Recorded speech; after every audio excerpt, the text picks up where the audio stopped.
Seguimos com a nossa cobertura especial neste domingo de eleições municipais. As pessoas aqui na rádio bem que tentam nos separar, mas nós somos inseparáveis. Eu tenho o prazer de conversar com o meu eterno amigo, colega de Ué da Coisa, Reinaldo Azevedo. Tudo bem contigo? Bom domingo para você, Reinaldo. Sim, não adianta. As pessoas tentam nos separar, mas nós somos amor eterno, né, Coutinho? Não adianta, ninguém quebra isso. Não, vamos falar de eleições municipais, Reinaldo. Eu vou começar te fazendo a pergunta mais genérica possível. As eleições municipais são aquelas eleições que mais aproximam o cidadão comum do político, do candidato. Então, qual a importância da eleição municipal? Qual a importância nas nossas vidas de cidadãos ao elegermos um vereador e um prefeito? Veja, é quem mexe mais diretamente com a sua vida. Eu costumo dizer, Coutinho, que se me convidasse para ser político, que jamais vai acontecer, a última coisa que eu ia querer ser é prefeito. Os problemas imediatos da sua vida, da cidade, na verdade, dizem respeito ao prefeito. Sim. Se você olhar, o melhor cargo, de algum modo, é governador. As coisas do governador são um pouco distantes dos problemas contingentes que tornam a vida um inferno. Então, a eleição municipal mexe diretamente com a rotina das pessoas. É por isso que resultados de eleições municipais, a menos que governantes estaduais e federais queiram se meter neste assunto, nesse caso houve, nós já vamos falar, elas não são um espelho, digamos, da percepção que as pessoas têm, digamos, do governo federal. A avaliação costuma ser mesmo uma avaliação municipal. A votação não é um recado ao Dória, não é um recado necessariamente ao Bolsonaro. Desde, claro, que essas autoridades, dessas unidades federativas maiores, não queiram se meter na disputa. Se elas se metem, aí sim elas podem ser vitoriosas ou derrotadas. Agora, a cartilha da velha política, e não estou falando de forma pejorativa quando eu falo velha política, diz que a eleição municipal, você, sendo um governador do estado ou sendo o presidente da república ou estando num cargo superior, repito, a cartilha da velha política diz que você não deve se meter, porque você tem mais a perder do que a ganhar, né, Reinaldo? Mas o nosso presidente da república, no começo, até parecia que ele ia ficar de fora, mas ele não se aguentou, né? Você sabe que eu entrei num debate uma vez, até no programa do My News, do Amaro Luque e do Antônio Tabet, já faz algum tempo, e aí eu disse, eu acho que ele acaba se metendo, não vai aguentar, e alguém disse, não, ele não seria... Aliás, era Major Olímpio que estava presente. Não acho que o Bolsonaro vai se meter. Eu disse, eu acho que vai. E ele não aguentou, porque ele tem ideias próprias até sobre vírus, ideias próprias sobre remédio, ele tem ideias próprias sobre vacina, próprias e erradas. E também ele não aguentou, acabou se metendo na disputa eleitoral. E eu acho que os resultados não são definitivos. Tem um resultado que é definitivo, Belo Horizonte. Belo Horizonte ele quebrou a cara. Ele apoiou um candidato que está a uma distância quilométrica daquele que é o vencedor, assim que as urnas fecharem no primeiro turno. Ele apoiou um sujeito ali, vamos ver os números finais, mas que caminha ali na casa dos 3%, 4%.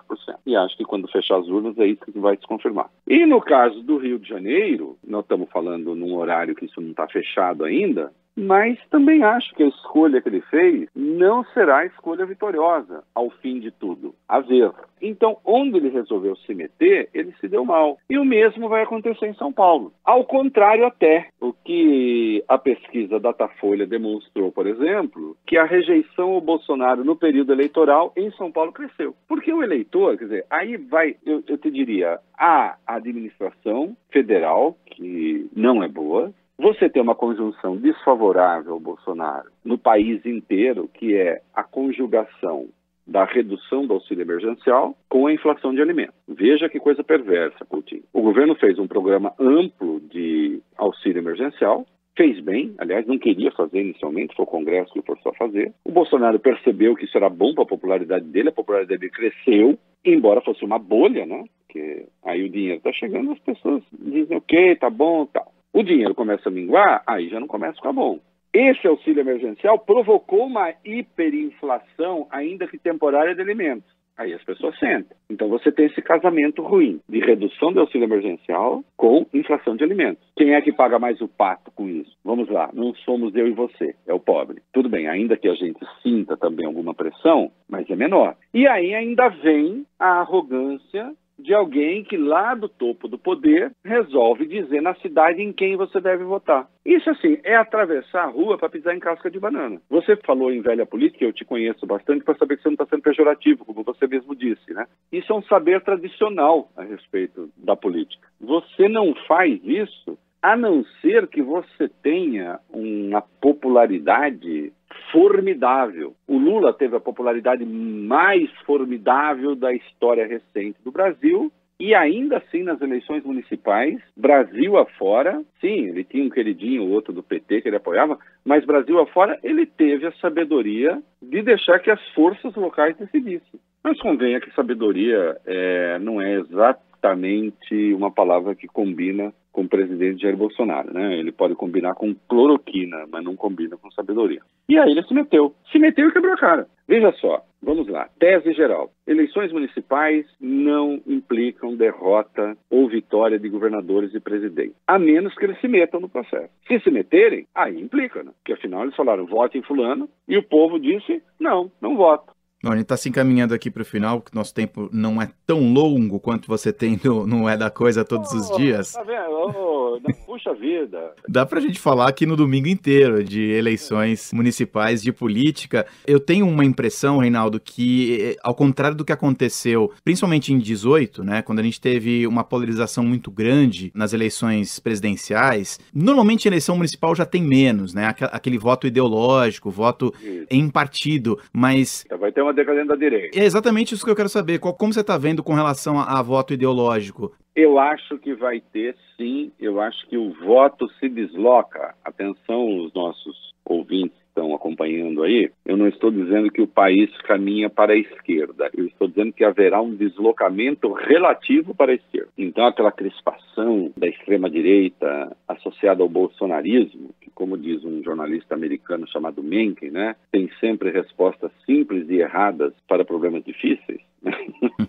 Eu acho que isso vai diminuir. A partir mesmo das capitais, que elas são macrocosmos do Estado e muitas vezes do país, né? Resume as tensões do país. Haverá um deslocamento relativo para a esquerda. Haverá uma opção por menos extremismo. Você não tem, pelo menos, vamos ver o fechamento das urnas, mas em nenhuma capital, até onde eu acompanhei, estou acompanhando, vamos ver, insisto, depois do balanço final, nada aponta para a vitória de extremistas, nem para o discurso extremista. Lembrando, por exemplo, Dória, aqui em São Paulo, venceu o governo de São Paulo com um discurso extremista, embora ele não seja um extremista, mas ele optou por esse discurso. Por quê? Aquele momento pedia isso. Felizmente, eu acho isso positivo, o momento está pedindo menos extremismo. Reinaldo Azevedo participando desse domingo especial de cobertura de eleições aqui na Band News FM. Reinaldo, você volta, né? Hoje às 9h.